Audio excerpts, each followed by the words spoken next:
वो जैसे डर रही थी। नायरा उठी और बाहर जाने लगी। अचानक वो मुड़ी और वापस इसके सामने आ गई।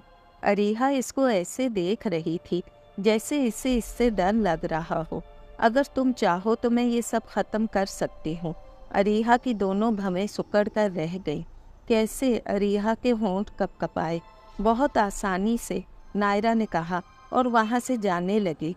अरीहा के चेहरे पर खौफ के अमीक साए ठहर गए थे।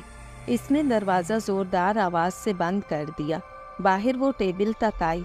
सबने खाना खा लिया था। मुमानी ने इसे देखा। मुमानी जान, अरीहा ने खाना खा लिया है। वो कह रही है कोई भी इसके कमरे में ना आए और ना इसे डिस्टर्ब करे। इसका मूड बहुत ऑफ था।